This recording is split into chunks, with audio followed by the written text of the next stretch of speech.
ये अड़ंगे लगाते हैं, क्योंकि शासन तो देना चाहती है, लेकिन शासन के बीच में तो ये टांगे फंसाते हैं। तो हमें भी 8% नहीं दे सकते तो कम से कम 4% तो घोषित कर दो। समय पे डीए देना चाहिए।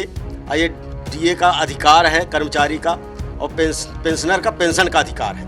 हमारे लिए डीए देने के लिए पैसे की कमी है, बाकी अन्य योजनाओं के लिए उनके पास कमी नहीं है। जब हमारी सुनवाई सरकार में नहीं होगी तो फिर स्वाभाविक है कि लोकसभा चुनाव में हमें उनके विरोध में वोट करना पड़ेगा।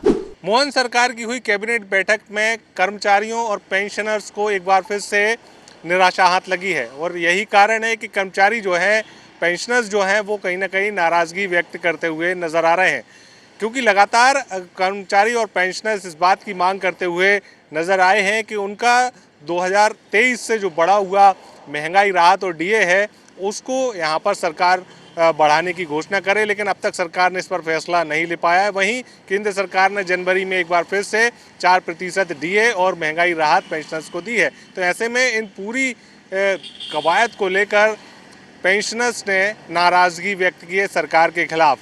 क्या है नाराज़गी, किस तरीके से कर्मचारी और पेंशनर्स अपनी नाराज़गी व्यक्त कर रहे हैं, आपको सुनाते हैं। नाराज़ तो हैं साहब, जब डीए नहीं मिलेगा तो नाराज़ तो होंगे ही, और अपनी नाराज़गी हम आपके चैनल के माध्यम से इजहार भी करना चाहते हैं मध्य प्रदेश सरकार को, कि जब भारत सरकार में भी भारतीय जनता पार्टी की सरकार है, मध्य प्रदेश में भी भारतीय जनता पार्टी की सरकार है, छत्तीसगढ़ में भी भारतीय जनता पार्टी की सरकार है, तो जब केंद्र सरकार बढ़ा रही है तो हमारी मध्य प्रदेश सरकार क्यों नहीं बढ़ा रही? यहाँ पर हमारे लिए डीए देने के लिए पैसे की कमी है, बाकी अन्य योजनाओं के लिए उनके पास कमी नहीं है। IAS अफसर जो हैं सरकार में बैठे हुए माननीय मुख्यमंत्री जी को, माननीय मंत्रियों को गलत जानकारी देते हैं, जिसकी वजह से माननीय मुख्यमंत्री जी भी उनके सामने मजबूर हो जाते हैं, बेबस हो जाते हैं कि पैसा नहीं है, पैसा नहीं है। तो भैया हम जो पेंशनर हैं, हम घर से भी परेशान हैं, और मध्य प्रदेश सरकार भी अगर हमें परेशान कर रही है तो आखिर बताओ आप कि हम जाएँ तो जाएँ कहाँ?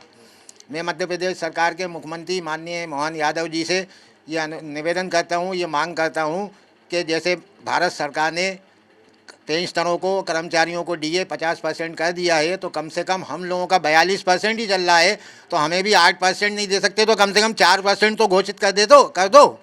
उसके बाद भी वो 4% भी नहीं दिया, 4 और बढ़ा दिया, 8% हो गया। एरिया देते नहीं है, कम से कम 5 साल से कोरोना से के बाद से तो अभी तक एरिया तो कभी दिया ही नहीं है सरकार ने। पहले माननीय शिवराज सिंह चौहान जी थे, उनसे भी के रह गए। हम भारतीय जनता पार्टी के सहयोगी संगठन हैं, लेकिन उसके बाद भी जब हमारी सुनवाई सरकार में नहीं होगी तो फिर स्वाभाविक है कि लोकसभा चुनाव में हमें उनके विरोध में वोट करना पड़ेगा, जिसकी जिम्मेदारी माननीय मुख्यमंत्री जी की और उनकी सरकार की होगी। जी, माननीय मुख्यमंत्री जी ने तो ये घोषणा करी थी कि जब केंद्र सरकार डीए देगी तो हम भी देंगे कर्मचारियों को, लेकिन चुनाव भी हो गया, चुनाव में 4% देना था, चुनाव में नहीं दिया। अब त्यौहार भी आ गया, 4% और केंद्र सरकार ने दे दी।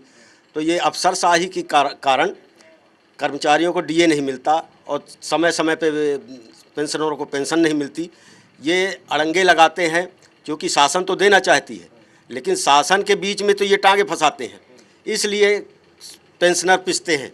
और पेंशनर की तो बस एक ही आधार है, वही पेंशन, उनको तो और कहीं से आमदनी है नहीं। और उनको भी कई तो ऐसे हैं जिनके बाल बच्चे अभी भी छोटे हैं, तो उनका भी खर्चा उठाना पड़ता है, और फिर लंबा परिवार भी होता है, फिर बच्चे कहीं बाहर चले जाते हैं तो उनकी वजह से और भी खर्चा बढ़ जाता है। भाई उनको तो पूरी जिम्मेवारी रहती है अपने घर चलाने की, तो इसलिए समय पे डीए देना चाहिए। और ये डीए का अधिकार है कर्मचारी का, और पेंशनर का पेंशन का अधिकार है, तो इसलिए टाइम पे शासन को कर्मचारियों को समय पर देना चाहिए। यही हमारी उनसे मांग है। तो देखा आपने किस तरीके से पेंशनर्स और कर्मचारियों ने सरकार को खुली चेतावनी दे दी है कि उनकी मांगों पर अब तक सरकार ने विचार नहीं किया है, ना ही महंगाई राहत जो है सरकार दे पाई है। तो ऐसे में अब लोकसभा चुनावों में इसका सीधा असर देखने को मिल सकता है। कैमरा पर्सन संजय शुक्ला के साथ दुष्यंत पाराशर, IBC 24 भोपाल।